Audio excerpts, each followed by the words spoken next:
A very good afternoon and welcome to the seventh and the final session, Chartering the New Agenda, Pathways to Beyond ACIS. This session will discuss new agendas of cooperation at bilateral and regional level. This session will be chaired by Ambassador for Sothirak. He is an Executive Director, Cambodian Institute for Cooperation and Peace from Penh. We'd like to also welcome our very distinguished speakers as well as our panelists. Uh, the participants can raise their questions by typing in the chat or through the raise hand option. May I request Ambassador Sothirak to kindly give the opening remark and conduct the proceedings. Over to you, sir. Yes, thank you very much. Welcome to the final session, charting the news agenda pathway uh, beyond Act East policy. I am very honored to be invited to chair this session. I want to thank my good friend Dr. Prabir for engaging me with this yet another very interesting discussions. This session will discuss new agenda of cooperation at bilateral and regional level. Before I introduce the speaker, I wish to make a short statement so as to set scene for what we can expect from the four distinguished speaker that will speak right after me. Um, Shared historic tie, culture, and knowledge has been the basis of Indian interactions and contacts with Southeast Asia. The value and culture of India resonate very well and are interconnected with all countries in Southeast Asia. And this is a basis of a contact that has been galvanized through many years of civilizations interlinked. The Look East policy was launched in 1992 with the objective that economic integrations with Southeast Asian countries would provide an opportunity for growth and transformations of the country because these were the fastest growing economy. The Indian economy was opened up. The Act East policy was succeeded by the Look East policy in 2014. This policy was to have a greater engagement with country in all country in Southeast Asia, and I treat this as a very uh, a welcome sign.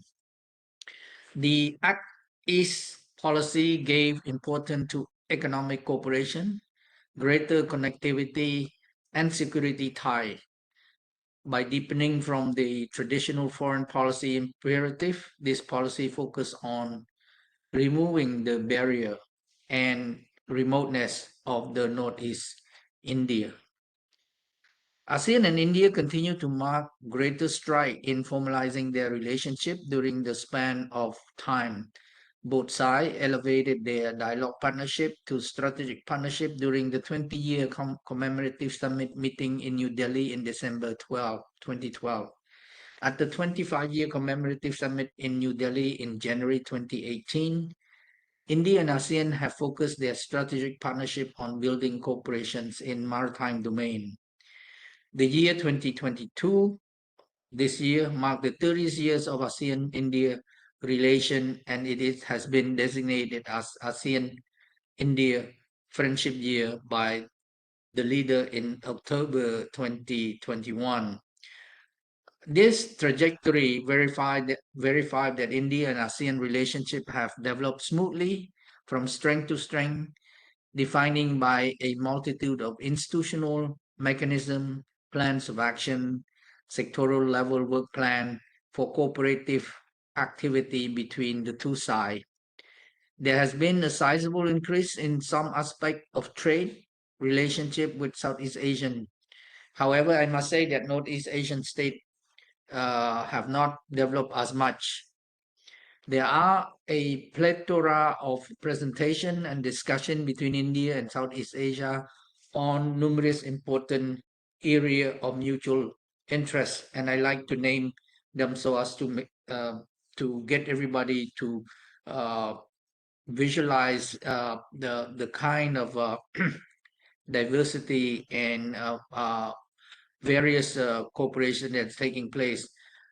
Things like maritime cooperations, enhanced regional connectivity, trade and investment, digital financial services, economic cooperation, climate change, agriculture, disaster management, green energy now is also a very important topic. Pharmaceutical, education, culture, people to people, tourism, sustainable development, even narrowing development gap, as well as science and technology, and through digital transformation, cybersecurity, and these are basically the kind of thing that the region can think beyond the Act East and way forward action to be strengthened for further cooperations. This session, we are expecting our four eminent speakers to discuss about new agenda of cooperation at the bilateral and regional level for future strategy. We are most fortunate to have four eminent speakers. They are Dr. Bradley Murg, Distinguished Senior Fellow from my institute, the Cambodian Institute for Cooperation and Peace, who will speak to you from Phnom Penh, the capital city of Cambodia.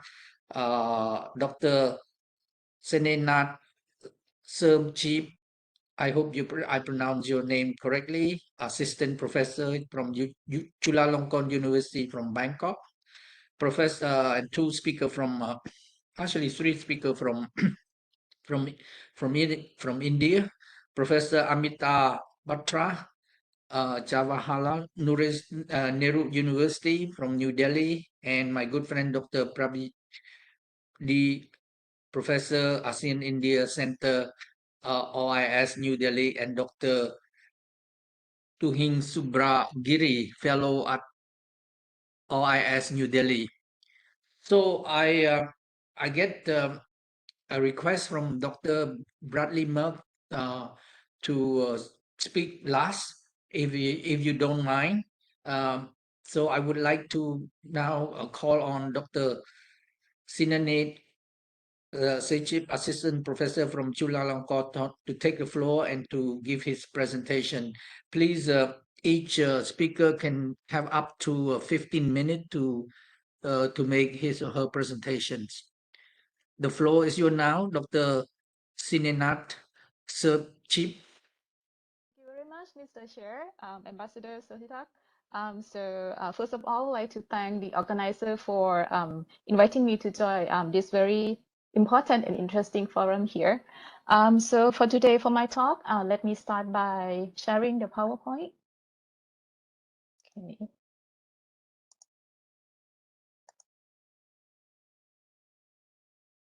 Okay. Let me check. Is the PowerPoint come up clearly? Just clear. So, Okay, thank you. Yep. Okay, so let me start.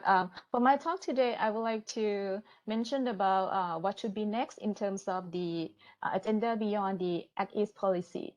The topic for my talk today is going to be on the enhancing ASEAN-India digital connectivity, pathway to shared prosperity. I divide my talk into three parts. Okay. Okay. Let me. Okay, it's coming. So I will divide my talk into three parts. The first one gonna be on the why do we focus on digital connectivity? How do I consider this one as one of the next step? So the topic gonna be on the ASEAN-India digital connectivity as a growth pathway. And the second point will be on the significance of the digital connectivity. So this part gonna mention about why is it important, why one for all, and from this part here, we can see that even though I look at it from the perspective of economic dimension, but actually digital connectivity can also help in terms of political and also the social as well. And last but not least, what are the way forward for this kind of cooperation between ASEAN and India? Let me start by the first part here. When you talk about the relationship between ASEAN and India, we all know about the long history that we are a good friend in terms of economic relation, political relation, and also in all other dimensions. From that one, from year 1992 up to 2022 here, during the past 30 years, we see the development in, the way we form the partnership from a sectoral dialogue partnership to the strategic one and up to the long history of the partnership up to 30 years. But the key question is what's going to come up next in terms of a deeper cooperation into the future. If you look at the scenario that we are facing recently, so we can start from the digital transformation. This one shape a way for, in terms of the country, how can we become more effective or can become more competitive in the future? So by digital transformation here, we have to consider something on the digital economy dimension. What else? We're also facing the situation of geopolitical shift that create trade war and many kind of conflict between the country. It does not only stop in terms of politics, but it also comes to in terms of economic as well. So that's why business and also in terms of the country, we have to think about how to have a backup plan or how to diversify the risk that may be the result of those kind of geopolitics here. And also the COVID-19 pandemic and the Ukraine war. One clear picture from this one is the supply chain disruption. So from all this picture here, come to the criteria that we have to consider when we want to move further. What's going to be the appropriate way or pathway that we're going to move into? So I define, from my view, I think that from economic lens, we are always talking about efficiency. So that we keep that one for a while, but after the COVID-19 pandemic, resilience is another keyword that we have to set as the objective here. And another one that we have to include in the economy nowadays, we don't talk about only economic growth in general, but we need to talk about inclusive growth. So by that one, based on these three objectives here, we have to consider what should be next and what can be the fundamental for this kind of cooperation and to move these two economies to develop further in the future. So from that one, digital economy is one of the dimensions that we all agree that is everywhere, starting from the way behavior of the consumer chain, the way that the producer chain their production, and also the way we trade across the globe here. From that one, we have to think back where we are now and what are the fundamental things that we need to consider. And that one brings into the importance of the digital connectivity. So we all know about the globalization for a while, but to make the digital connectivity facilitate the real production, the real trade and investment, we need to look deeper. What do we need next? What do we need to cooperate in the future? By that one, when we talk about digital connectivity, it is a requirement for the digital transformation for all the economy. This one classified into three main elements. The first one is a digital infrastructure. So we talk about, for example, like 5G network, we talk about the signals, we talk about the underwater cable, something like that. So by the infrastructure here, how do we measure it? We're talking about how large it covers. It means, does it cover all the area in each country or not? Talk about the connection speed. Because right now we don't only talk about using the internet for entertainment, but we're talking about the real business, the real production. So the quality of the signal also important. And last but not least is the affordability. Because in many countries, we have a large area of coverage. The speed is fine, but the problem is people cannot get access because they cannot afford for the device or they cannot pay for the subsequent fee. Maybe it's too high for them, something like that. So this is the first dimension that we need to keep developing. So even though we have the full coverage, but technology change very fast, so we need more and more investment anyway. The second part is also the key, that is the digital skill. This is something that all the ASEAN countries facing kind of like constraint. Most of the ASEAN countries facing the constraint on this one. We need the people, we need the worker that competent in the digital skill up to the point that they can be the worker in this kind of business, not only using, but also use it in terms of providing the services or use them in production. So digital skill is something that is still the key. And last but not least, about the digital related regulation. So this is something that it kind of like ASEAN keep developing, and we are in the early stage right now. So for this one regulation, we're talking about the privacy, we're talking about cybersecurity and data localization. In this part here, why this one matter? In terms of digital economy, data is everything. So the data governance is one key that will affect the way we control, the way we collect and transfer the data. And it also matters for the business as well. Because right now, ASEAN are in the early state of developing this kind of regulation. But the issue is that we have many models available in the global markets. So for example, actually there are three main groups though. First is US model, this free and open data flow. The second is the EU, so it's more about the privacy, about the data protection. And the third one is Chinese model, is more to the national sovereign and also the data localization. So the issue is that if the country have adopted different model, if the firm are the multinational corporation, they have to deal with different kind of regulation from different country. So this is another one that is a key to develop digital connectivity. From that one, that is the first point why we come to the digital connectivity. The second point, the significance of the digital connectivity. As I mentioned from the beginning, even though I'm looking from the economic perspective, I also think that the digital connectivity matter for political and also the social dimension as well. For the economic one, we all know that the digital connectivity is kind of like the backbone for digital ecosystem. So we need to have the connecting network, we need to have the appropriate quality and also the regulation that can facilitate and also protect the customer at the same time.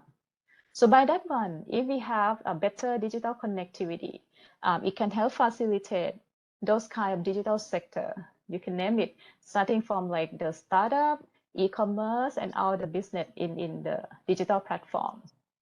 And also we can talk about digital trade, because right now, many services we can trade across the country with the help of the digital technology. So by that one, it opened up many more opportunity for international trade between the economy ASEAN and India.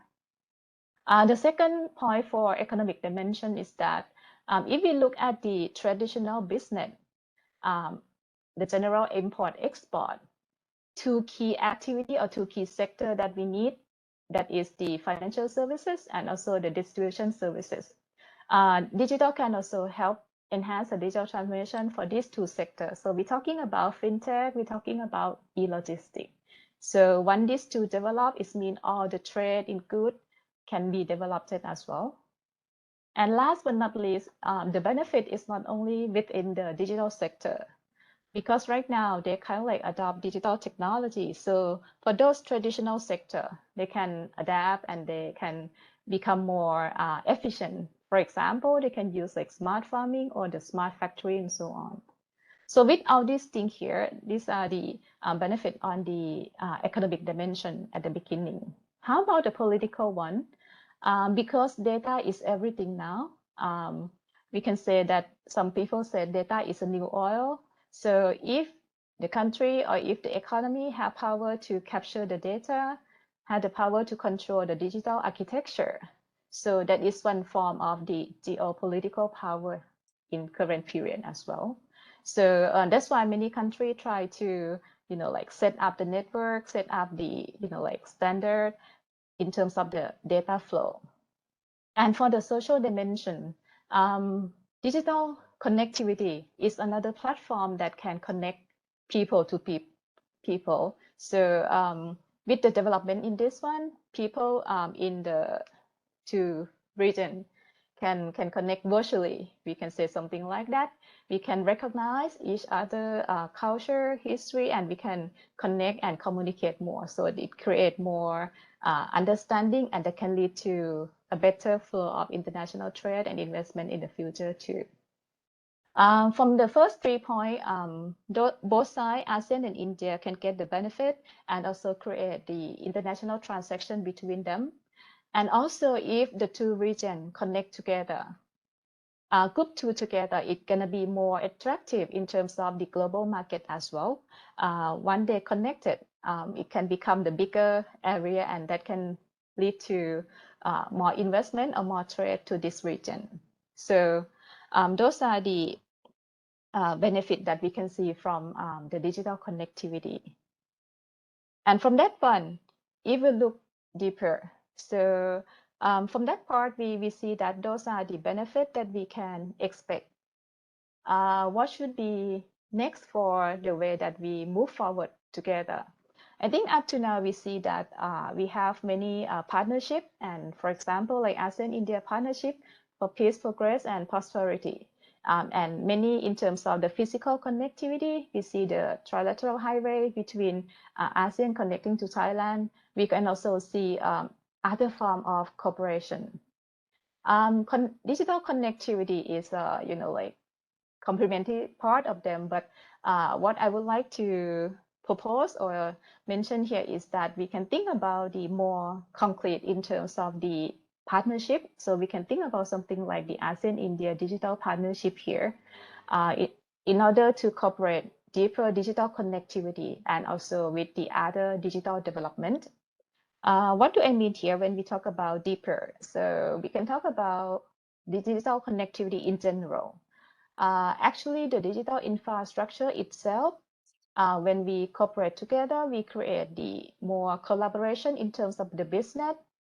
Digital infrastructure itself already increased international trade and investment between the two regions at the beginning, and also have the indirect effect in terms of support other sector too. With this one here, beside the general one, we can think about how to say the priority sector that the two regions can think about, bring it up, and these are the first group of the sector that we can connect. I think three main or three important ones that we can think about. We can think about fintech, we can think about e-logistics, and also how to group the startup between two regions, combine them together. So in that way, we can incubate more of the startup, and that can be the input for innovation for both regions. With that one, if we look into detail for each one of them, actually it follow the digital infrastructure, it follow the skill, and also the regulation.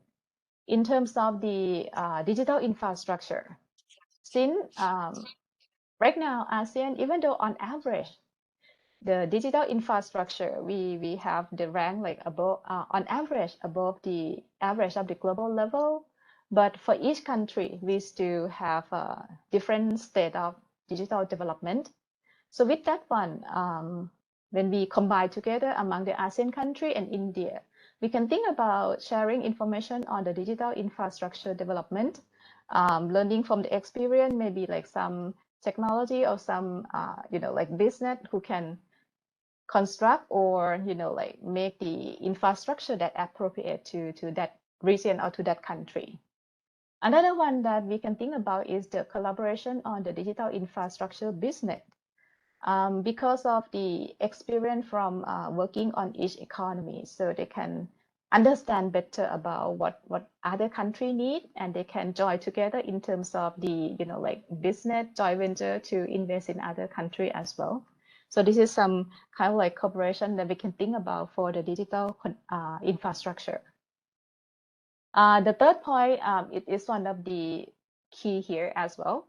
We all know that India is, well known for, like the digital technology and also the training center or, like those kind of skill development. And this is also what ASEAN is needed here.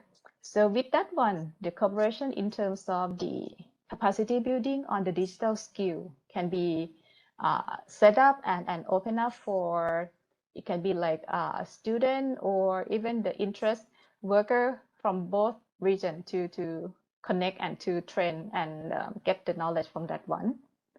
And the last point gonna be on the regulation aspect.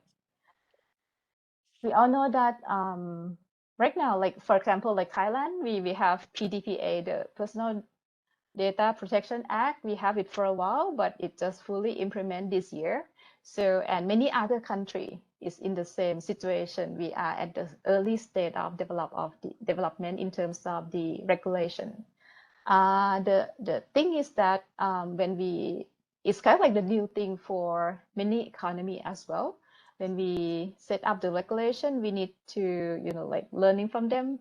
And with this one, sharing experience in terms of developing and also implementing the digital related regulation can also help each other. I checked it from like the latest one, like 2021. Some countries still, like in the process of drafting this kind of like privacy and the cybersecurity regulation. So if the country that already use it for a while share the experience, it can help other countries that kind of like develop quicker that way. Okay. So with all these things here, let me wrap up here. That's why I think the digital connectivity in terms of the ASEAN-India digital partnership can be one concrete cooperation that we can think about. And it's not only for the benefit on the economic dimension, but it also has the kind of like spillover effect to the politics and also the social dimension as well. So that will be the end of my presentation. Thank you very much. Thank you very much, Dr. Sineenat, for a very insightful presentations. I agree with you totally. In my view, post-COVID or COVID-19 pandemic really pushed new generation digital technology to the forefront of many country national development priority. And I'm sure many countries, including Cambodia and Thailand, have their national digital strategy. In my view, it is now consensus for the quicker post-recovery. Every country need digital transformation of some kind, and you have really elaborated very nicely. But the problem how to execute, in my view, how to execute this transformation plan.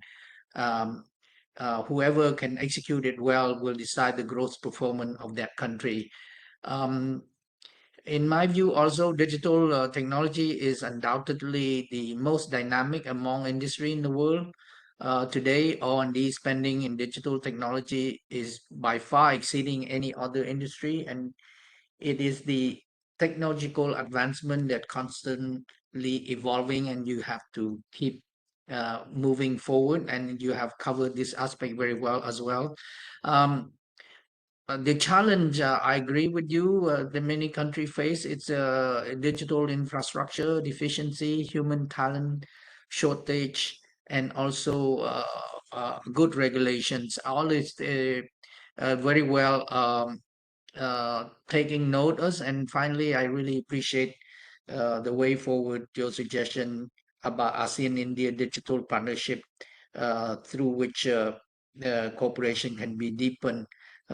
Things like share information, capacity building, share experience, and developing appropriate regulations. You have really given us a very good suggestion. I hope our colleague in India take good note of your very interesting point. Now, it is my pleasure to introduce a second speaker. Is Dr. Bradley, you feel that you want to go in now, and we want to just get all the Southeast Asia speaker first before we No invite problem. Indian speaker? No problem. Dr. Bradley? Thank you. You As, want to go? as an honorary representative of Southeast Asia. Thank you very much, Your Excellency. Good Yeah. evening from Phnom Penh. I'm Brad Murg. It's a pleasure to be here. I'm very pleased to have the opportunity today to discuss the question of the next steps, the future of ASEAN-Indian relations. And the argument that I want to make, broadly speaking, is essentially an argument for incrementalism, is an argument for a step-by-step measured approach towards how India will deepen and expand its relationship with Southeast Asia due to existing variables and challenges here within the region, as well as the broader geopolitical context. Essentially, rather than moving beyond the Act East policy, it would be a question of the continuation of the Act East policy through the final achievement of the comprehensive and strategic partnership between India and ASEAN, and building out the dynamics of that relationship through the negotiation and development of a comprehensive and strategic partnership. And I think it's essential, as this was discussed last month at the relevant ministerial meeting, to recognize that there is no single format for a CSP in the ASEAN context. Rather, as one European Union representative commented regarding the EU's comprehensive and strategic partnership, well, we'll know what's in it when we finish figuring it out. And it's a blank slate to some degree. But going in and recognizing that fact, and that gives an opportunity to clearly define the parameters, I think is the most sensible step forward in light of geopolitical challenges, etc. At the same time, India has the opportunity to build on very significant gains in the last 5 years in its place, in its role across Southeast Asia. In 2017, a colleague and I wrote a short book chapter on the history and development of Cambodian-Indian relations. It was challenging because in the contemporary period there wasn't very much to discuss. The relationship was relatively thin economically and aid-wise in that area. But over the last 5 years in particular, we've seen enormous increases in India's presence in the region, India's visibility in the region, and India's role in the region in general through multiple mechanisms. Now, these have been uneven, obviously, and as previous speakers on the previous panel have noted, obviously India has had a much closer or much deeper or much more substantial relationship with Myanmar because of the geographic proximity and the need to develop the northeastern states of India and to build its land connectivity with ASEAN through that border. But the bilateral relationships do continue to strengthen, and that's fundamentally essential. So to support this contention that an incrementalist approach is the way ahead, I want to just run through sort of the challenges that I think need to be recognized as this develops. The first is ASEAN's own challenges itself. I mean, we're looking at a relationship between India, a single state actor, and ASEAN, 10 different states, 10 different national interests, that has a model of consensus that is cumbersome at times and can result in significant challenges. Now, this is of course inherently tied to the issues in Myanmar at present and the continuation of the Myanmar crisis.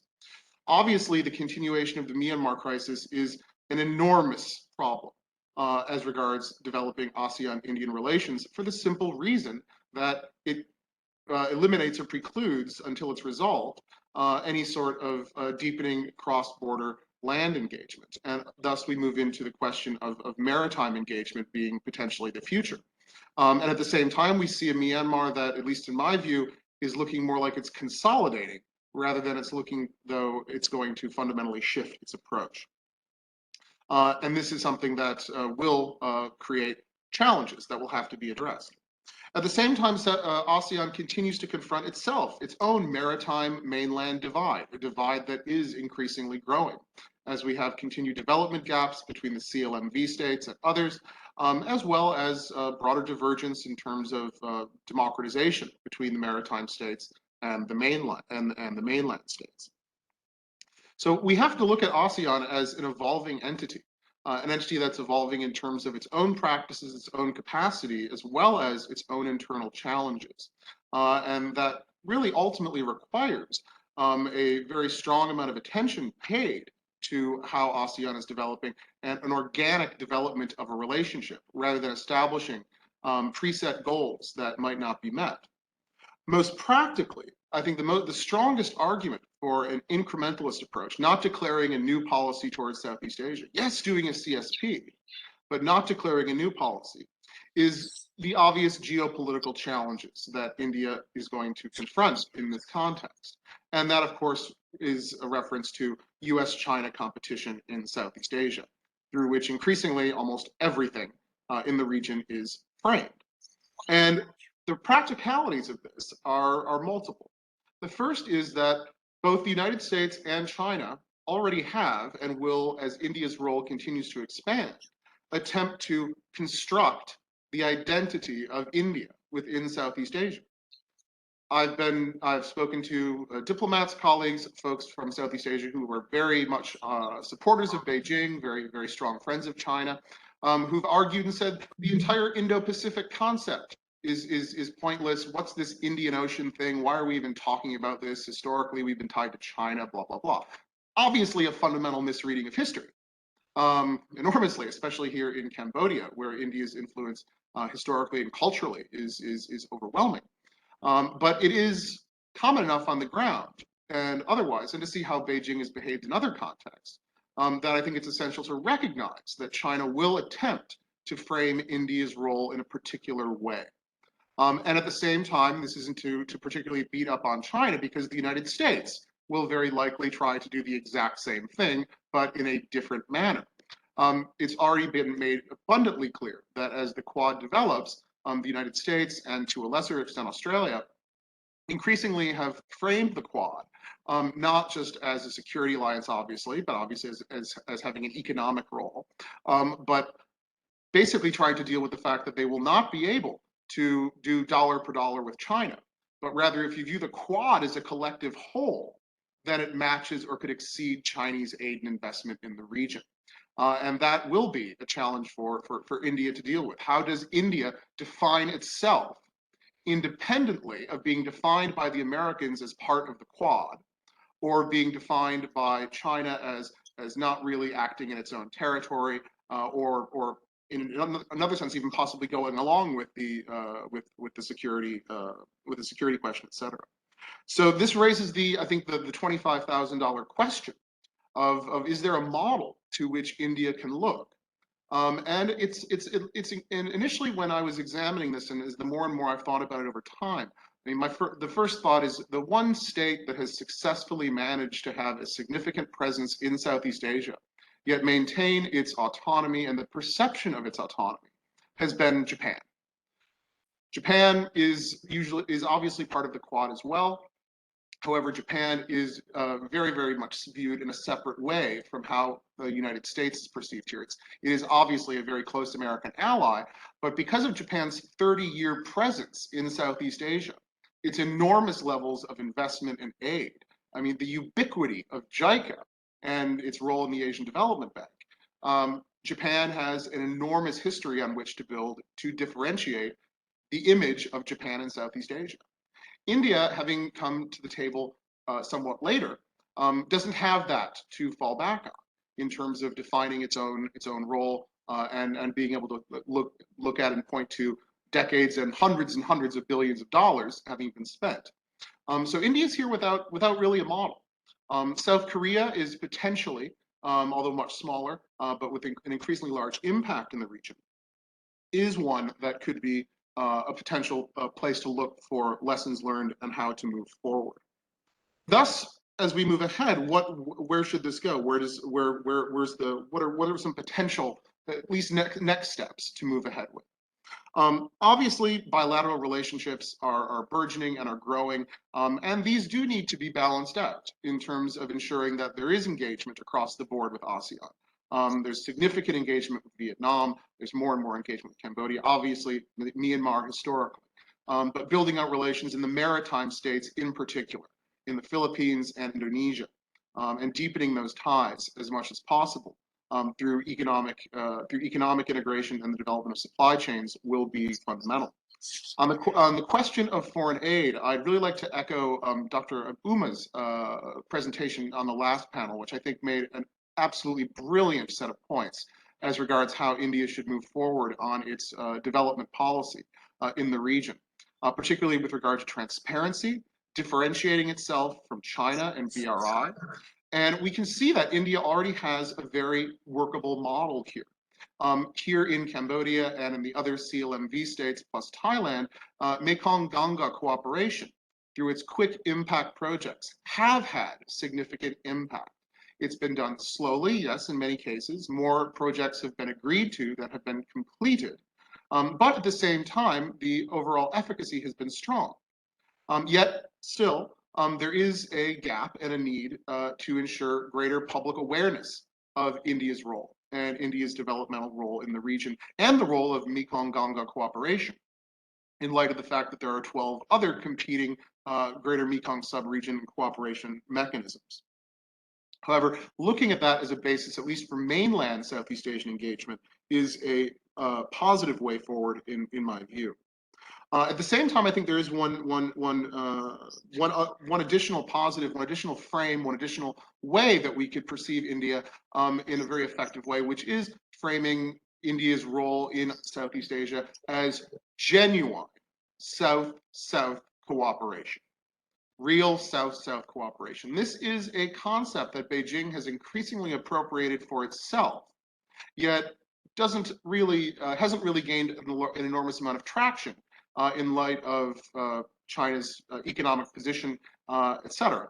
It's sort of a self-appointed leader of the global South, whereas India, in terms of its own history, in particular, in terms of developing global South-South cooperation, has an enormous amount of historical credibility on which to rely for developing that. On one just sort of warning note, one negative note, and I hate to close on a bad one, but I do think as things move forward, the issue with RCEP, the Regional Comprehensive Economic Partnership, and India's withdrawal from that, although there obviously have been steps forward in other areas. But just as the United States had to deal with the implications of its departure from the Trans-Pacific Partnership, which is still felt, and that area, I think there's still areas of renewal, areas of reassurance that can be given in light of some lingering negative views on how that process played out and where RCEP ultimately landed without India being able to balance China as the other major actor.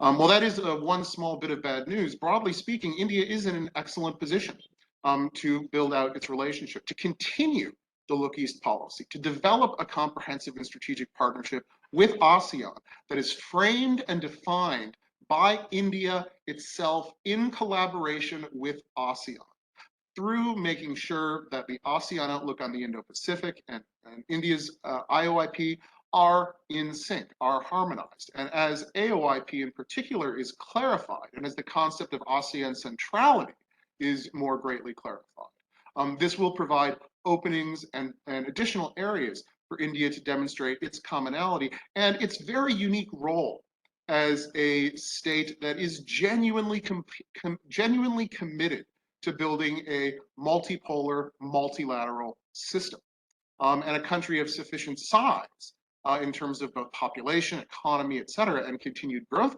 prospects, that is a realistic option. Also in terms of geography, we hear this often from the EU, but the EU's geographic location makes it somewhat less feasible. So I'm sure I've gone over time. My apologies. Thank you very much for your kind attention, and let me return the floor back to His Excellency Ambassador Tu. Thank you, Your Excellency. Well, thank you very much, Dr. Bradley Murg, for yet another very interesting and thought-provoking statement. I can relate myself because I was at the Delhi dialogue. Many of the comments you made about India role with ASEAN, looking through strategic angle is very much debated. I like to pick on a few important things that you talk about, and hopefully to stimulate during Q&A, people can ask you more questions. I appreciate your suggestion, a step-by-step measure, how to deepen India and Southeast Asia as a whole, and the continuations of Act East policy that will define the forthcoming anticipated comprehensive strategic partnership.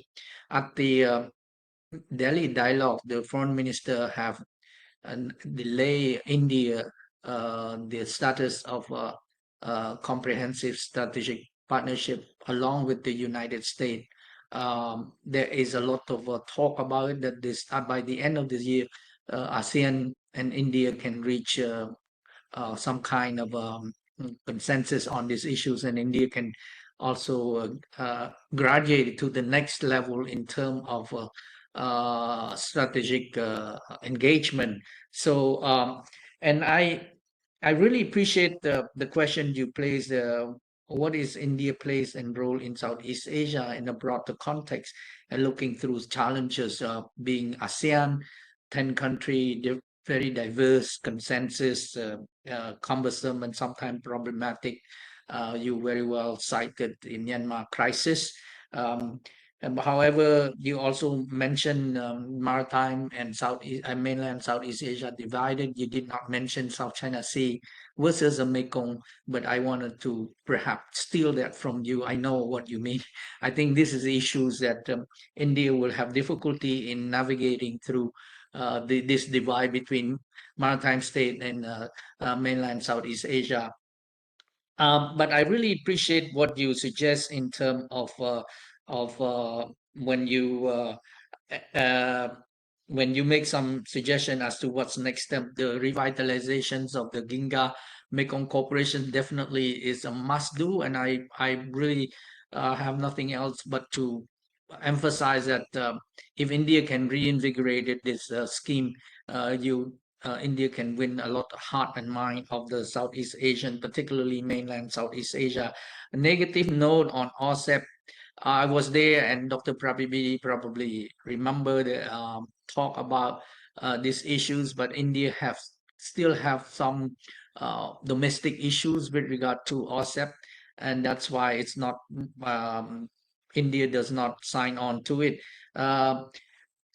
Lastly, I have to agree with you. I also a proponent to support the idea of synergizing the Look East, Act East policy with the AOIP, the ASEAN outlook for Indo-Pacific, in a new geostrategic environment that we are at the moment. You talk about China model, the US, and so on, and then you even suggest that India should look at the Japanese model.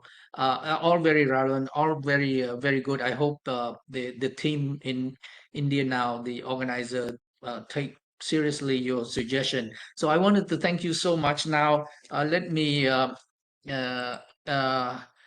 the honor to call on our speaker from India, starting with Professor Amita Batra from Jawaharlal Nehru University, to take the floor.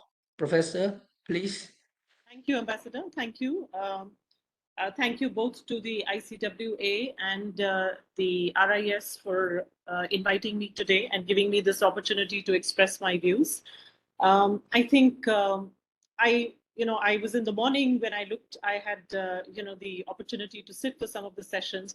I felt that my views were going to be very, very different, But I'm very glad that I've had Dr. Bradley speak before me, because I think I agree broadly with the kind of framework that he's put forward in terms of how I think the India-ASEAN relationship now needs to change, in the sense of the context and the framework within which these two countries need to operate needs to change. I present, of course, the economic side of it, and I present it in a slightly different way to say that we have to move beyond. When we say to beyond, I think we need to move beyond the linear progression that we've been looking at as far as the India-ASEAN relationship is concerned under the Look East policy and the Act East policy. And we need to place the India-ASEAN relationship in the larger context of the Indo-Pacific.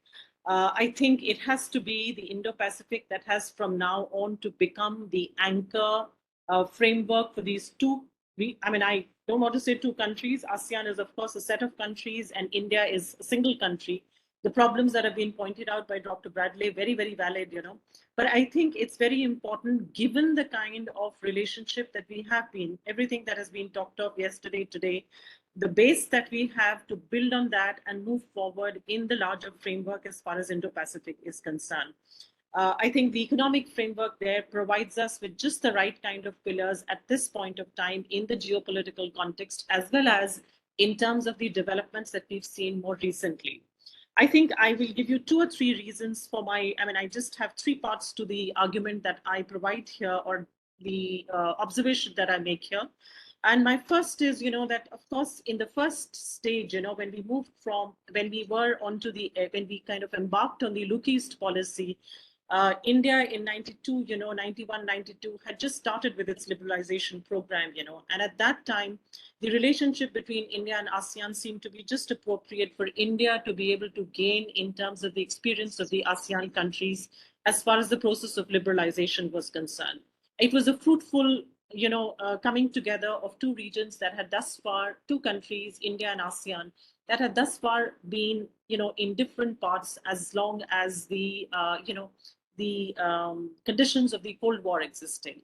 And so the post-Cold War conditions provided just the right kind of environment for these 2 to come together. Neighbors coming together, thriving together. I think that's how the Look East policy progressed, Under the Look East policy, we were, of course, able to develop, more concretely later in the 2000s with the coming in of the India-ASEAN FTA. I think that was a major step forward as far as the 2 countries, these 2 entities are concerned, let me call it that. And there was a major move forward, or there was also a major step forward as far as total trade between these 2 entities are concerned. India and ASEAN trade did increase, although not significantly on account of the FTA. There have been many questions that have been raised as far as this FTA is concerned more recently. And we also see that more recently, in the last few years, we've put 2019, we've put the India-ASEAN FTA also under review. So while I would say, that the Look East policy built on a given condition globally provided to us, and we made the best of it. And 2014 onwards, the Act East policy further consolidated this by giving it other pillars more distinctively, the connectivity pillar. I think it's now time to change the entire perception of the relationship. And that is for 2 main reasons that I say so. One, as I said, the India-ASEAN FTA itself, there have been many questions within India in terms of the advantages to India of this FTA. Considering that there is a perception here that the larger deficit that has been created has been on account of the manner in which this FTA was designed, it needs to be reviewed now. Some of the components that were due to India as far as services liberalization are concerned did not happen or were highly delayed, So that's been one perception as far as the India-ASEAN FTA is concerned. More importantly, has also been other issues, other aspects. You see, one, as was mentioned earlier, the RCEP, of which India is not a member.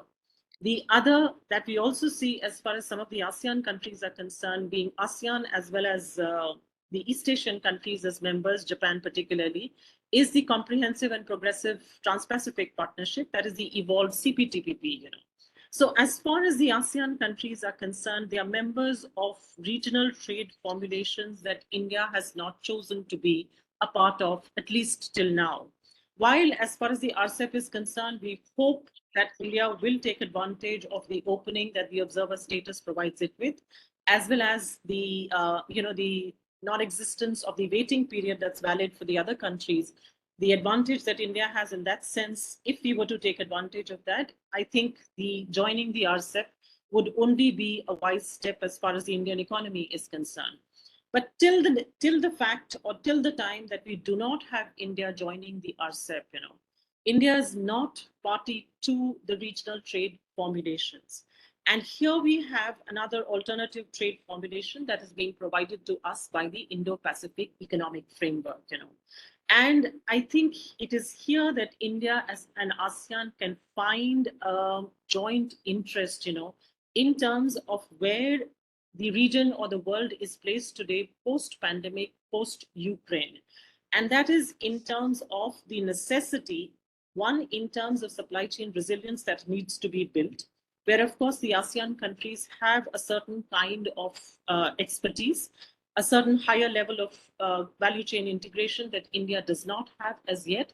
But what provides the ASEAN-India relationship a thread to connect with, through the supply chain resilience initiative or through the supply chain pillar of the Indo-Pacific economic framework is the change that has also happened simultaneously as far as the geopolitical context is concerned, which is, pre-Ukraine, the manner in which we have seen the Chinese economic might being translated gradually into a more aggressive posture regionally.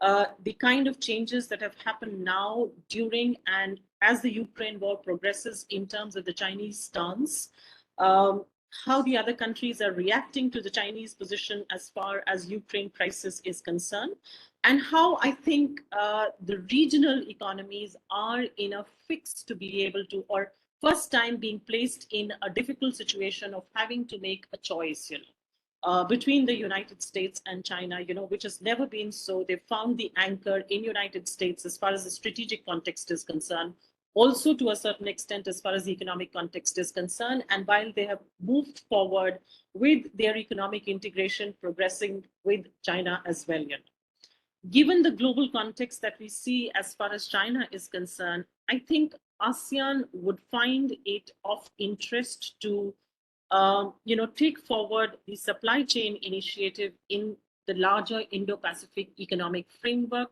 rather than just sticking to where it has been so far. The choice dilemma that it is in today, I think IPEF, or the economic framework of the Indo-Pacific, provides it with a solution. And how is that so? Because more and more countries moving out of China, or at least intending to move out of China, or those that are thinking of a China plus one strategy, are increasingly interested not just in locating themselves in regional economies, proximate regional economies, but also in proximate and friendly regional economies. I think the new term that's coming into vogue, the friendshoring, makes India and ASEAN very attractive alternative options for multinationals that are moving out of China and looking for relocation within the region, proximate to the demand, but also being secure in terms of a strategic security and safety that they are seeking post the Ukraine crisis. So I think the geopolitical context provides us with an opportune moment to bring the India-ASEAN relationship in a new format, build on it, and consolidate further, or in fact take it beyond the linear progression that we have seen thus far in these two entities. The other pillar I think that I'd also like to stress upon is the trade pillar. And here I bring out the trade pillar of the Indo-Pacific economic framework, despite the fact that the trade pillar under the IPEF does not deal with the market access issues. It is not going to deal with the tariff issues that a formal trade formulation is supposed to do, which is what I think we found it difficult thus far as the FTA reviews are concerned, or even our reviews of the Japan-Korea CIPA with India are concerned. At this point of time, I think a loose structure as provided by or as proposed by the Indo-Pacific economic framework is what I think provides just the right basis for India and ASEAN to come together and take it forward. 7 of the ASEAN countries are already members as far as the Indo-Pacific economic framework are concerned. Of course, Cambodia, I think, is not a member of the Indo-Pacific economic framework, but I think what is being stated or what is expected as far as the 3 countries left out of the Indo-Pacific economic framework are concerned is that by their LDC status, they already have concessional access to the United States market. So in that sense, a broader perspective that is not based just on tariff concessions is far more flexible, would suit India at this point of time to go ahead with an India-ASEAN trade structure, or to be able to talk about trade, other than or outside of a formal trade agreement as such. So what I feel, and also as far as the trade structure is concerned, I think the trade pillar is concerned, it covers almost all the aspects that have been pointed out thus far, whether it be digital trade, it be e-commerce, or many of the forward-looking areas that we've identified this morning, as well as now in terms of climate change, which is another energy, which is another aspect under the Indo-Pacific economic framework.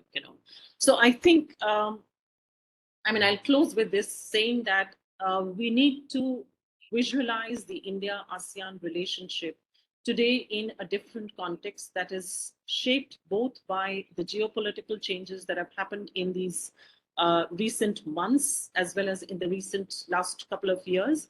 Also, with the changes that are occurring as far as the economic context is concerned, that is the economic angle or dimension of the Indo-Pacific that is providing us with a suitable framework to think anew of this relationship, and take it forward from there. I'll stop. Thank you.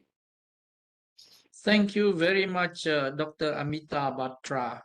I'm quite there is quite of a similarity between your view expressed just now and Dr. Bradley, and what's striking me is that at the start of your presentations, you pointed out there's a need for changes. You use this word both from perceptions and actual engagement between India and ASEAN. I'm very taken by this argument that you made, and you even referring to the linear progression that has been observed under the first look east toward now act east, need to really place in the context of the newer setting, which is broader and bigger and more trendy now, is the Indo-Pacific theater that we're talking about.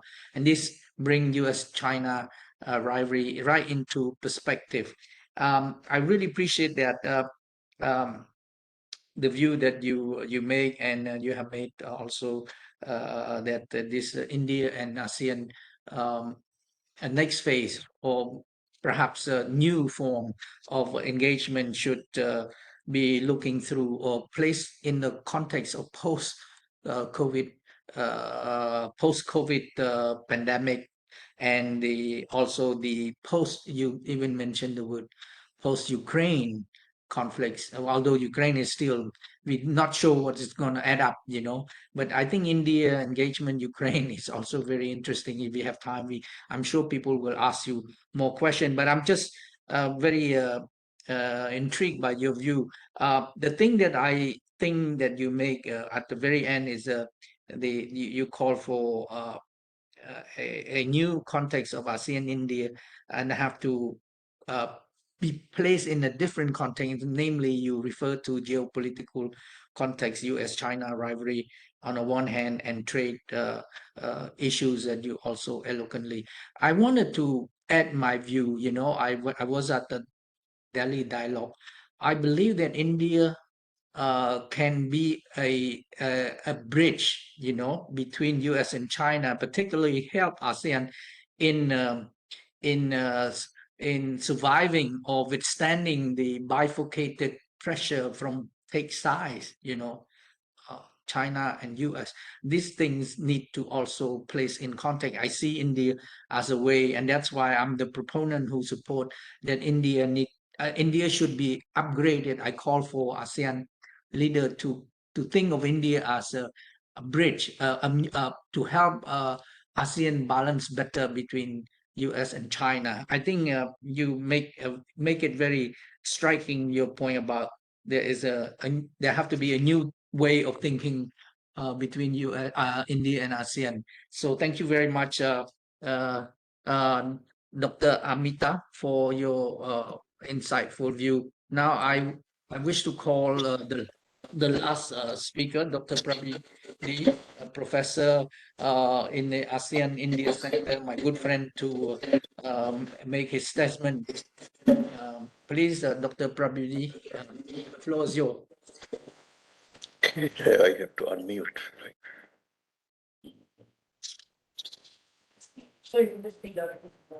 Oh, really? Okay.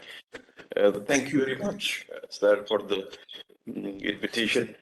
And I have some slides, so maybe I. Okay, yeah, I done it. I have done it.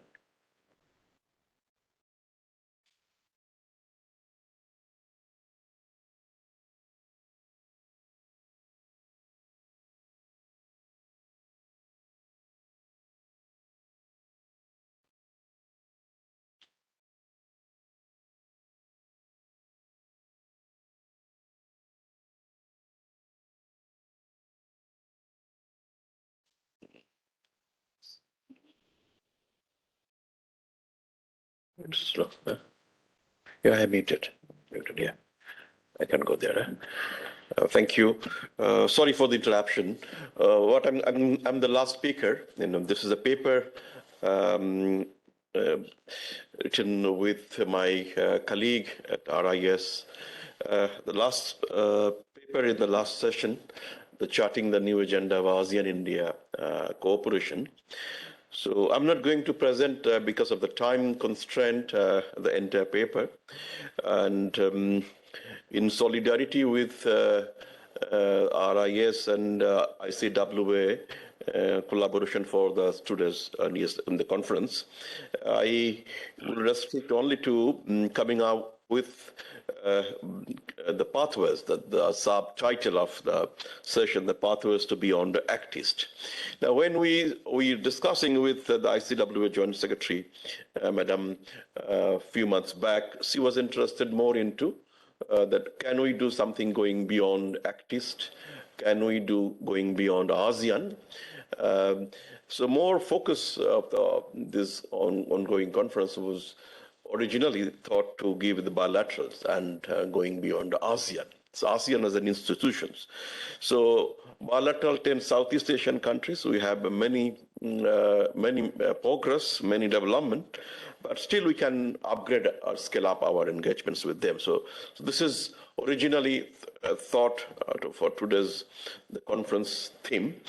And in my paper, we have tried to look at some of the issues, but more from the point of view of economic relations.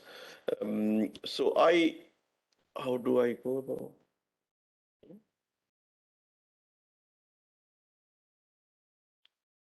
Next. No?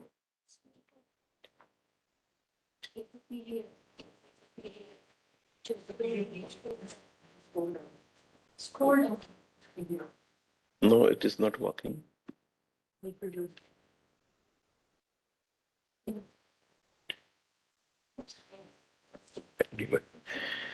मैं वहां से share कर देता हूँ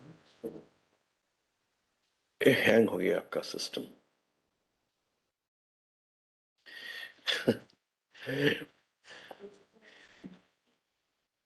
Anyway, so let me come back to my handouts.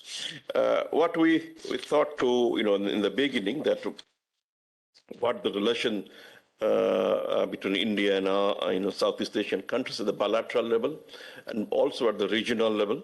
What Professor Batra and previous speakers and in previous sessions, they discussed about the economic relations. So here we have looked at the current trade, investment, the value chain relations between the countries. And then we argued in the paper that what are the gaps, where we can elevate or scale up, and what more we can do in terms of strengthening our partnerships at a bilateral level, also at the regional level. Can you? Next. Yeah, I just skip. No need. These are all have been discussed. चलिए अब उसको नीचे आइए. Next, huh? I think you won't be able to make it. Yeah, next. These were known. Yeah, just keep it here. Yeah. So what we have seen, just a little bit, the scorecard for the last 30 years or so, the lookist and actist phase, and if you compare in terms of trade from 100 million to 100 billion, right? These numbers may not be telling exactly with the official, the document in the public domain, but trade has gone up, FDI from both the directions, tourism flow, but these are the natural progress, right? As the time passes, numbers will be, if there is no famine or war or devastation, the numbers will be in the positive upward direction. But the positive thing is that many of those flow, both trade, investment, people-to-people linkages, which are purely the natural. And why? Because the previous sessions, previous literature indicates that India and Southeast Asian countries, they have very strong cultural and civilization links, unlike others. And they are connected by both culturally, they are connected by both land and also the maritime.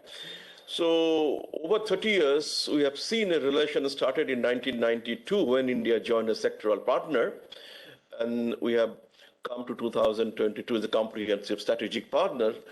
And there I found the joint statement, which is issued in the last year by India, and the special foreign ministers meeting, the joint statement issued on the 16th of June, you will find there are a lot of convergences because focus is moving from a general issues to more into the sectorals, focusing on the maritime. These very much getting a space into what in the inaugural session, Dr. Raja Mohan, he mentioned, and what he said, if you recall, that he said that in Asia Pacific, ASEAN is at the edge, means at a corner, but if you look at an Indo-Pacific, ASEAN comes very much in the central to it. Now, these are, on debate, how do you explain a statistician can, completely change these relations. But let me, go by what Dr. Raja Mohan said, that this is an Indo-Pacific phase, and for which what's India's contribution in ASEAN and other countries, we found that there are convergences. So next decade, the fourth decade of ASEAN-India will be more into a relation with the maritime, more into the international rules building. That's we call it the rules-based global order, and AOIP and IPOI, they are continuing to guide ASEAN-India relations. Next, please. And there are many official programs. I no need to just repeat all those. The next, please. Just continue. I don't need stay here. Previous. Now, what's the drawback? If I'm going to give you a future, and always an economist or a statistician, they will look at a trend line, like what you had in the past. I can draw a future based on your trend. But look at our trade relation, despite our FTA. Trade hasn't picked up that, and official documents from 2011-12 onward, you will find many of those are talking about 100 billion milestone to be crossed in 2015, etc. Just a few days back, in interaction with the Commerce Ministry in charge of FTA, so they wanted to know why so much of fluctuations, up and down. And if you see that bilaterally, it is a huge dispersance. Now, the dispersance means that, when you draw an average line, you will lose many of it, or you gain many of it.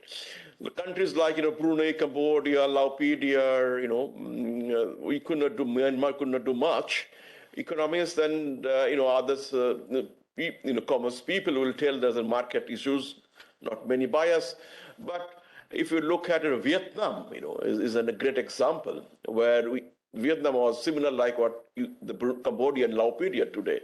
They have picked up, quite a healthy trade relation within India, driven by mainly the private sectors. So Vietnam, as you know, it is a global destination for FTA. There are multinationals, they are driving the trade, the relocation of industries from different parts of the world. And Vietnam business environment, its global indices, all are very, very supportive for doing the global business. And India-Vietnam relations, certainly like driven by the companies like Samsung or many others, or Dell Computer or HP, Hewlett Packard, they have actually changed, the trade relations between Vietnam and India. Now, Vietnam is talking about the bilateral level. Can we do in Vietnam-India bilateral FTA, the way India did with Indonesia, which is being negotiated, with Malaysia was already implemented, and Thailand is already implemented. There is a question that ASEAN has been telling now, ASEAN putting in a centrality, no more bilateral with any of the dialogue partners like India, right? It is like that if Bihar tomorrow tells I'm going to do a bilateral FTA with Indonesia. So that kind of scenario is happening within ASEAN. ASEAN would like to have a house in order. So sort of a moratorium, ASEAN Secretariat and leaderships, they said no more bilateral. So when you talk about in the next phase of ASEAN-India trade relations, we need to see this kind of scenario. On top, there is a geoeconomics, like the one I have given some examples. Next, please. Yeah, just leave those. These are all will be reflected in the paper, and just leave it. Leave it. These are all discussed in different way. Straight leave. Yeah, just keep this slide. What Professor Batra was telling, and in her new book, which she came out with recently with Routledge on India's trade policy, and which is being heavily documented in the formal media in Delhi. So this is where, the thing, I think the positive, the trend with the ASEAN countries, I have given you a aggregate number, which is ASEAN, but these numbers are actually backed by several bilaterals. Now, what it tells you, 2011, soon after the FTA was signed, and then 2020, soon after we had a COVID pandemic, that the blue bar, it has been expanded. It is basically India's global exports with ASEAN participations, and which is basically that, which is India's domestic contribution. For example, Honda car, or any of the processed food that India globally exporting, most of it is actually picked up by the domestic value addition. But look at the other top two, band, like, the red one or the green one. These two are, the green one you can ignore because this is a double count in our calculations. The red one, which is basically the foreign value additions done by the ASEAN countries. And certainly 2011 band and 2020 band, there is a thickness added. It indicates that slowly and marginally, driven by the multinationals, Indians, and otherwise, they have been sourcing parts and components, intermediaries from ASEAN countries, which is already, those are influenced by the FTA process. So that's the healthy sign. But if you look at ASEAN trade, the similar data with the China, is actually blue will be replaced by the red. So much, they have kind of an integration. Next, please. And I add three, just the examples. And you can ask me, I don't believe in your data, but show me some examples, which are the three. There's a car, which is in a Toyota, actually manufactured in Bengaluru. Most of it is a source from different ASEAN countries. So they're all parts and components came through FTA route. Computer, perhaps the one I'm using or you are all using, those are, from Malaysia, Penang, and several parts and components. And I don't add the service part of it, like parts and components coming, so service engineers will also be flowing the same direction in case there are problems. So services part from the merchandise trade is not discussed, which is also very strong amount. And then the drug, which is the most of them, 90%, one third of Indians are consuming every day because of our diabetic. This is the most popular drug, and bulk of it is actually consumed from this multinational, Swiss multinational from Singapore, and assembled at Maharashtra, Thane. So these three are the great examples where benefited from parts and components, services moved between across the borders. So far, these are basically indicating the status quo, what's happening presently. Next. And I come back to the last part of my presentations. Now, this tells you, are there any scope for the next decade, the fourth decade? See, I have calculated, that if you look at India's $100 export per capita terms, means you, me, and everybody, how much are actually ASEAN contributing? Only $10. So our $100 global export, ASEAN coming only 10, so also from import side, only 12. So still we can, scale it up heavily. So this is a huge potentials. So that might be, in a way forward for the next, that it is just, we had a 30 years official engagement, 10 years more functional engagement, and from where, we have reached from 2000, $6 to $10, only $4 added. So maybe there's a huge scope in the future. So that's the positive side. Next, please. Just leave it. No need to talk about all this. Chaliye, chaliye, leave it all. No need. Just leave it. Skip. Yeah, stay here. The last to last. Now, when we come to how are you going to deal with these, the zigzag puzzles, several FTAs, several trade line, several like IPEF type of, thing, which is a purely an US strategy, where you don't talk about market access. You just talk about supply chain resilience, digital governance, et cetera, et cetera. But isn't it that they may be looking like several Delhi metro line, that if you are staying at a Rajiv Chowk, you can easily change the track and go to a destination, somewhere in Dwarka or somewhere, but only you have to change the railway station somewhere. So in the trade, we started with, multilateral process, didn't work, moved into a regional process. From there, we went to a bilateral process, a sub-regional. Those FTA-driven programs and projects, they are not paying up. We know very well that spaghetti ball, noodle ball, not all FTAs will give you benefits all the time. More importantly, there is a fatigueness, how many FTAs you will be managing, and then you don't have people inside, Same person is handling Bangladesh, same person is handling Thai, same person ASEAN, not possible. And we don't have enough institutions. And even if you have institutions, governance is collapse in all those institutions. It is difficult. But if you manage some of the major arteries like ASEAN, RCEP, India is not there. Some of them like BIMSTEC or Quad, it's possible, you can gain spillovers from others, even if you are not a member. So these things need to be looked at very minutely while we're moving into a new regime, which is Indo-Pacific or IPEF or ASEAN or anything like that. Next, please. Yeah. Last, now, given, whatever I've said and the paper that we are going to write, I think if at the end, I need to give you a kind of, some of the projects that is required, some of the directions, which are primarily the macro. One is that, as I said, that it is simply, it is simply not how many FTAs you sign. It is simply the quality of trade agreement and the market access. Even though it is very simplistic, I've been telling, but there are many serious contributions by many authors. So allow me to pick up that thread, that promote quality trade and India's market access in the post-COVID should be, in ASEAN-India, one of the main thrust areas. The next, or Southeast Asian India must next start. In that way, can we have a bilateral with Vietnam? Because there are some merits. Can we, the way we have done with Australia, which is a part of an RCEP, can we think for India-Indonesia bilateral SECA to become, renegotiated or to complete it, in a fast-track basis? It is there for many years.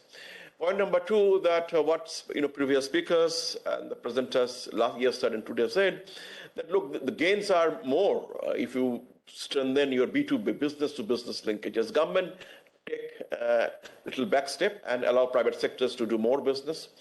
Today, the Tata, consultancy services, TCS in particular, a company which has set up all branches in all 10 ASEAN countries. And if you look at it 5 years back, they are only having in four countries like Philippines, Singapore, Malaysia, and these four countries. So we need to put the private sectors in the front more in the coming years. And like an example, that even if you allow Indian companies to go and do business, they will continue to face several barriers, constraints, bottlenecks there, because this guy sort of a kind of reciprocal basis. If you don't allow Malaysians to do business here, Malaysians will create trouble for our companies as well there. That's what it is not officially documented, but the companies people, when you talk to them, they will say similar things. But if you put up a special zone, that's what the Professor Priyaranjan's presentation and many others. And that's what then India did in Bangladesh, or several others did in Myanmar, that in ASEAN investment zone in India, in the northeast part of India, investment zone in ASEAN, if those are demarcated, then it will be easy to mobilize the resources. And that's possible, very quickly, in the short term. When we talk about FTA, there is a new scope, new products, new tariff liberalization. I have not discussed that part. This will be there in the paper.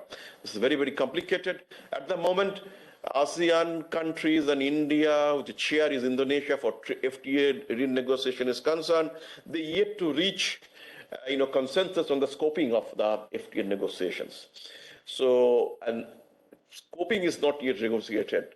When we are going to do the full FTA liberalization, that will take time. Well, services and investment agreement, Professor Batra, many others, they have spoken. We have signed, made the deal, it is ratified. Somehow, countries are not coming forward. But there could be some reasons, because when it was ready for implementation, 2019, we see the COVID, 20, 21.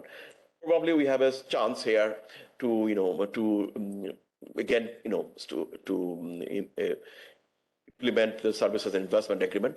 Plus, remember the Singapore High Commissioner in his speech, he said the 6 points. So one is this, the transparency, simplification of trade procedures, paperless trade. Those are very important.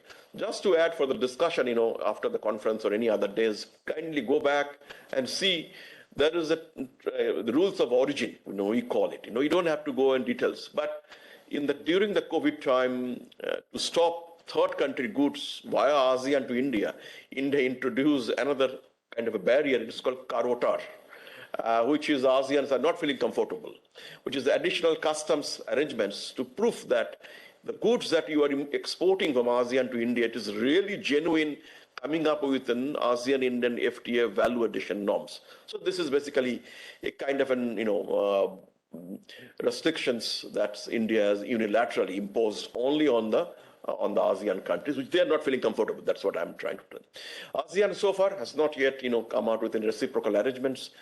At the same time, but between them we have a restriction on exports. ASEAN palm oil, India, iron ore, etc., etc. Physical digital connectivity. This session, Professor Sineenat, he's spoken about, many others. It should, we are at the bilateral level, also at a regional level. New area focus, and I recall again the 6 points of the High Commissioner and many others, that infrastructure connectivity, it's a kind of a generic, positive relations. Even if with against time, as long as you are developing and increasing our income per capita, you need to continue to invest in our connectivity things. Renewable energy, digital economy, health, pharmaceutical, science and technology, innovation, those are the new areas, and we need to look at the bilateral level as well as the regional level. Plus, the labor mobility, if you give it a very high level agenda, that, for example, science, technology, innovation, but if you have a control on labor mobility, then this may not be, you may not be able to unlock that. So those are very much important to sustain our services industries. These, next please. And these are been highlighted some of our publication in ASEAN-India. And with that, I conclude. Before I conclude, I also have to add here, which is not in the slide, but is very much in the paper, that we are going to live with our uncertainties. Professor Sothirak and many others agree with me that it is trade war, COVID, pandemic, war, many things will continue to come. So this is the new normal. So the way we used to negotiate trade agreement or a kind of an investment agreement, those days are gone. We'll have to relook at the new template. We have to adjust with the new policies, and we have to strengthen our institutions and the governance in those institutions.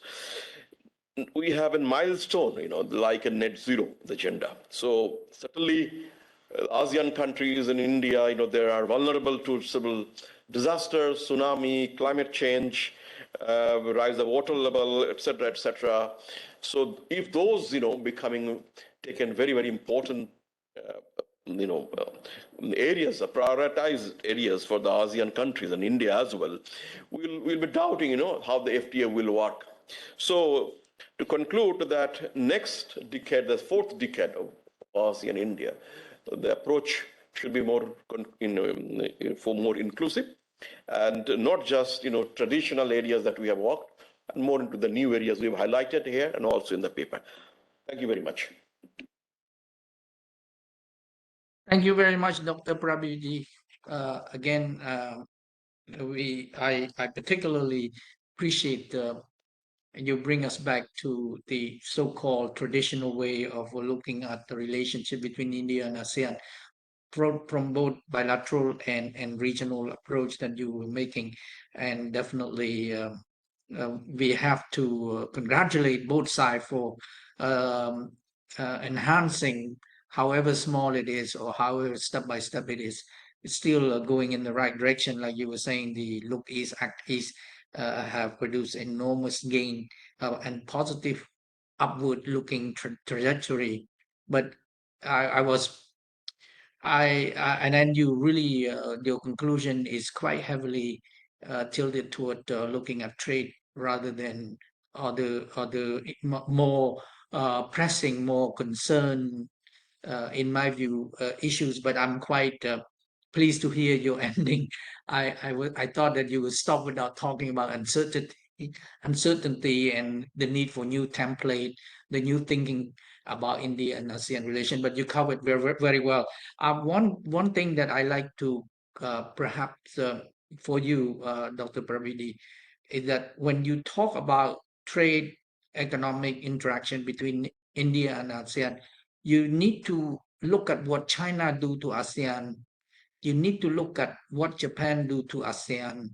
You need to look at what even Australia do with ASEAN, South Korea. The reason I said this is that I think I make it clear during New Delhi. I think India is a rising power, but I'm a bit skeptical about the way you see yourself. You don't want to really engage, and you hear Dr. Amita and Bradley talk about the geopolitical context, of which I strongly believe that ASEAN can help, and India can help ASEAN withstand the pressure exerted by both US and China. And I'm hoping that you do more in that regard. And this is what you're talking about, new template.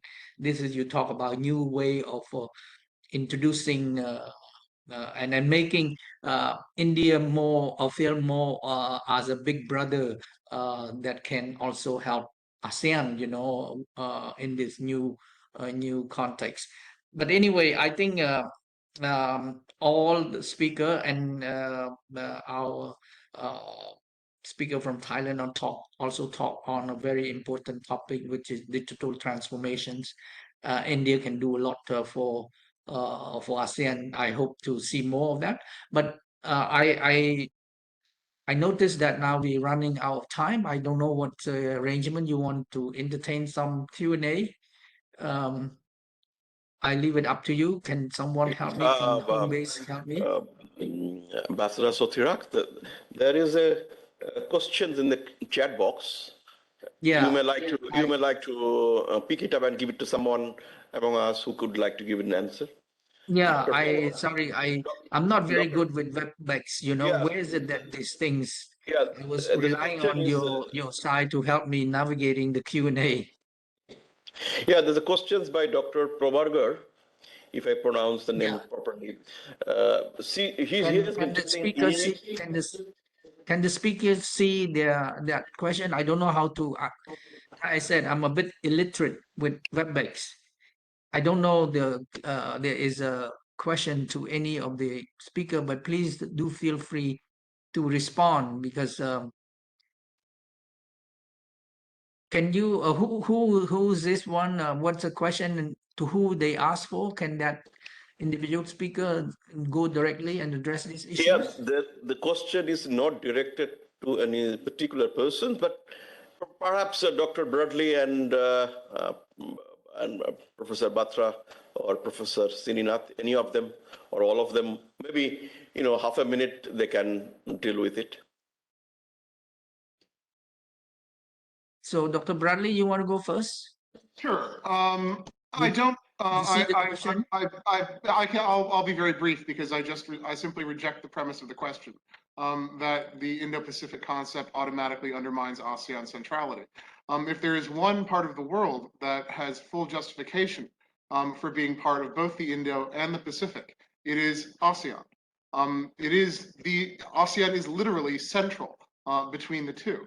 I don't see anything within the context of ASEAN centrality, however it's been interpreted. There's many interpretations that would do so. At the same time, I don't see any necessary outcome from the approach noted from the Indo-Pacific concept that would necessarily support U.S. interests in any particular way. Simply, unless one assumes that discourse alone has sufficient power to ultimately determine the outcome of security and economic questions, and I'm not that I'm not that extreme of a constructivist, then I would simply say I would disagree. Thank you. Anyone want to talk about this? Yeah, I'll. The first, if I may. Yeah, the first question, which says, if the argument from now onwards Indo-Pacific will be the dominant narrative, and so that undermines the regional relevance of cooperation between India and ASEAN will be less relevant. I think it's the opposite that one is trying to say, that if the Indo-Pacific the framework provides India and ASEAN to come together in a never before kind of a relationship, you've got a justification and you've got the context, both global and regional, favoring these two coming together in a different fashion, of course, but in a more concrete manner. And as far as the earlier, what Prabir has outlined as far as trade is concerned, investments, we have those going in any case. I mean, nobody is saying that you kind of do away with all of those. They exist, but I think the way the Indo-Pacific framework provides us with a context, the regional as well as global context, I don't think we've had that before. And the context has changed forever. I don't think we are going back to the earlier pre-pandemic, pre-Ukraine kind of a situation, So we have to recognize that. And the last part, which says that the narrative, which to a wide extent supports US interests, I differ with that too. As far as US interests are concerned, yes, the framework comes from the United States, The US interests are there in terms of, bringing it, trying to contain probably one regional power, But I think that's also in the interest of the regional economies, And I don't think Southeast East Asia has ever existed without the US anchor strategically, economically in the region, So that has always been there. This is not going to be any different. But I think the manner in which this framework is placed makes the India-ASEAN cooperation, it gives us a different platform to work from. And I think we must utilize this now to move forward. That's what I'd like to say. Thank you. Dr. Sineenat, you want to add anything? Thank you. So I think I agree with Professor Batra here. So with kind of like regionalization, we have like the major power who participate in many framework. So this is one of the like forum that we should participate and utilize. But as a member, so with many ASEAN member in the Indo-Pacific, the way we group together and think about the interests of the group is still there. So I would think that this kind of like we still think back to ASEAN, even though it's kind of like with the US dominate there. Thank you very much. Thank you. And Dr. Prabir, yourself, do you have a view about the relevance of the Indo-Pacific strategy? No, I don't with have any ASEAN? view. No view. Thank you. Okay, well, I do we have other thing? Like I said, I don't see any other. I cannot access the Q&A. I just don't know how to do that. Is there any other questions? No question anymore, sir. Okay. What to do for So, conclusion? yeah. So I with regard to this one, my view is that we are talking about the Indo-Pacific strategy, and then I think Dr. Prabir also flashed out in the conclusion, looking at the Indian Indo-Pacific Oceans Initiative, and as I mentioned, if this can synergize with the AOIP, the ASEAN Outlook, it can become a very useful tool to balance US and China in the region. I think for the good for both India and ASEAN to maintain their own strategic autonomy, we need to look into closely how this can, the two initiatives can be, both India and ASEAN can synergize one another. But before we leave this conversation, I would like to invite the participant of this conference to also think about the Chinese new initiative. You don't talk, you hear a lot about the Indo-Pacific strategy, US-led and so on. But what about the global security initiative that President Xi Jinping is now put in motion, and he is trying to implement it with the Pacific Island already. I'm not sure if everybody know about this. And also you have to look at the security shift from the EU. The EU now is actively taking part in the Indo-Pacific theater as well, not only the Atlantic Ocean part of it, but the EU is now moving swiftly toward the Indo-Pacific region as well. I think, Dr. Prabir, if I may suggest, you need to organize another conference to address these issues. I think it's very timely, but I cannot summarize the rich discussion that we have from the four eminent speakers during these sessions. I find it very interesting. This will definitely add to the those of us who want to see more closer collaboration between India and ASEAN, and hopefully we can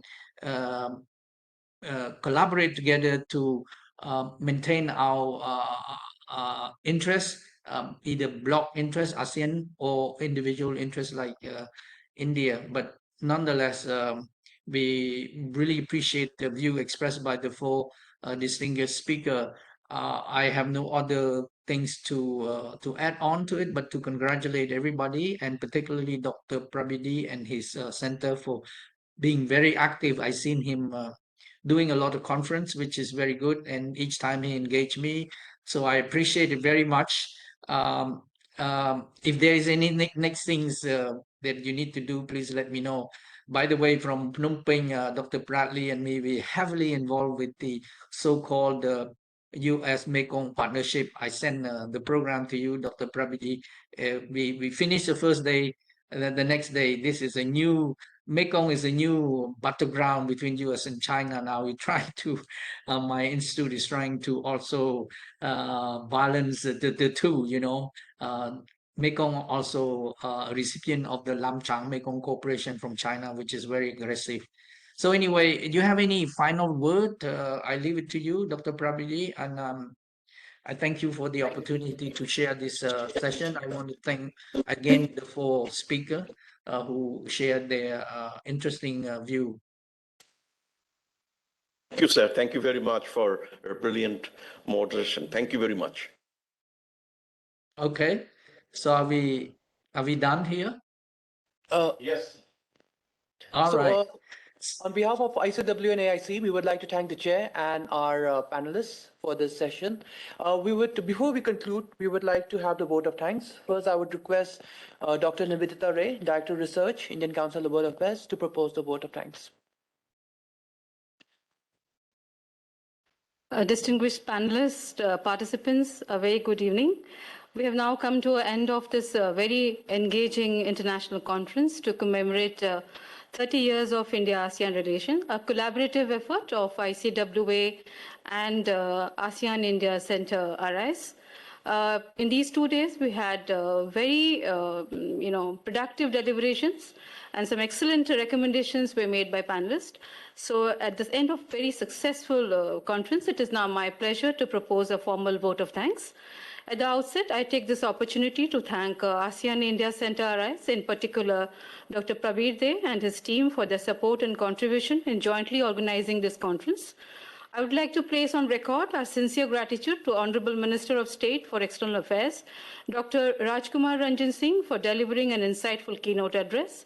I'd like to thank Ambassador Vijay Thakur Singh, DG ICWA, Dr. C. Raja Mohan, and His Excellency Mr. Simon Wong Wee Kyun, High Commissioner of Singapore, New Delhi, for sharing their very valuable thoughts and insights in the inaugural session, which actually set the context for the following technical sections that followed. I'd like to thank all our distinguished chairs for various sessions, Ambassador Rajiv Bhatia, Professor Baladas Ghoshal, Professor Sutipan Chiratibat, Ambassador Anil Wadhwa, Ambassador Gurjit Singh, Professor S.D. Muni, and Ambassador Po Sothirak for steering the discussion and sharing their very useful insights and observations on the theme. I'd like to express our sincere thanks to all the distinguished speakers from overseas and India for their very thoughtful presentations and valuable recommendations that have provided in each session, and we look forward to their final papers. Both ICWA and ASEAN-Indian Center are planning to come out to the publication, so we look forward to their papers. I also thank our distinguished invited participants for their observations and valuable participation. In organizing this conference at the institutional level, I would like to thank DDG ICWA, Mr. Somin Bakchi, for all the administrative support. A very, very special thanks to JSICWA, Ms. Nutan Kapoor Mahwar, for her guidance and continued support in organizing this conference. I would like to express my thanks to the ICWA team, Dr. Temjin Meren Au, for coordinating the conference, the IT and other staff members for ensuring a very smooth running of the conference. At last, not the least, I would like to express my heartfelt thanks to the research faculty of ICWA for their cooperation and support, and all the rapporteurs for covering this sessions. With this, we come to the end of this very successful international conference. Thank you once again for joining us. Thank you, ma'am. Now, may I request Dr. Prabir Dey, Professor, AIC, RIS, to kindly give his vote of thanks.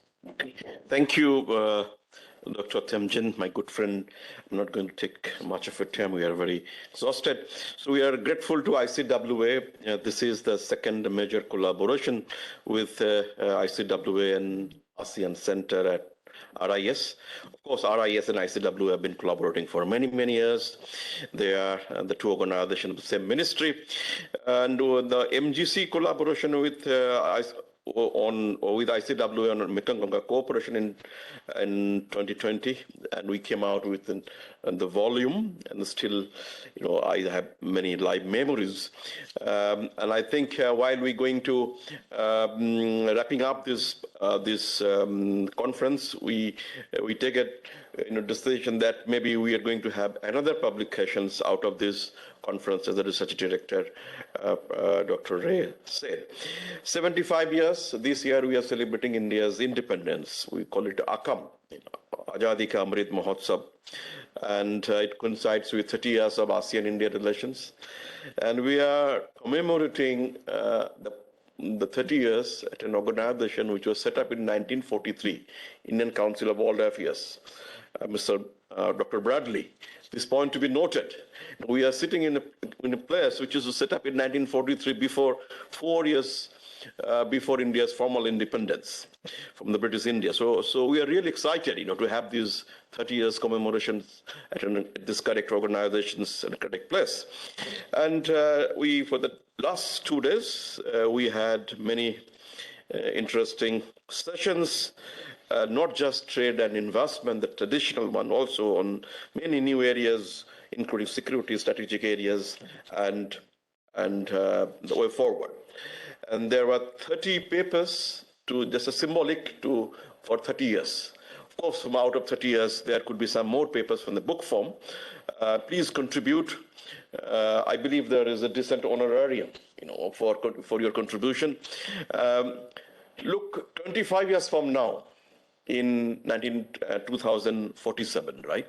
So then ICWA will turn into 105 years, and India will be in 100 years, and ASEAN-India will be 35. And the number which is very appealing, which is on 8th August, is the ASEAN Foundation Day. I'm sure Ambassador Po Sothirak, Professor Sineenat at ASEAN, they will be celebrating every day on 8th August. You celebrate ASEAN Foundation Day, right? So this year you will be celebrating 55th birth anniversary. So 25 years from now, when the numbers will grow up, but so also our relations will be expanding more from what it used to be in 1992. And it's going to be in 2047. This could be certainly rewarding because everybody is contributing to such progress. This conference, the book that we are contemplating, are some of those which will be continue to be there as a reference book. Somebody who will be looking at our relation 25 years from now. So in that journey, we thank from my side and from ASEAN-centered RIS to ICWA, particularly its Director General, Joint Secretary, Deputy Director General, Research Director, all participants, ASEAN missions who send their representatives at the conference, AIC and RIS and MEA, and everyone who took part in the program. My colleague, Dr. Sampa and Dr. Giri, who were there for the last 2 days. And last but not the least, the big thanks to the man who has actually helped it organize, Dr. Tanjen Mao. So it is the session to you. And thank you very much for the collaborations. Looking forward to more such in coming years. Thank you very much. So with this, we come to the end of this 2-day program. Thank you to all the chairs, all the speakers, and all the participants for joining us. Thank you so much. Thank you.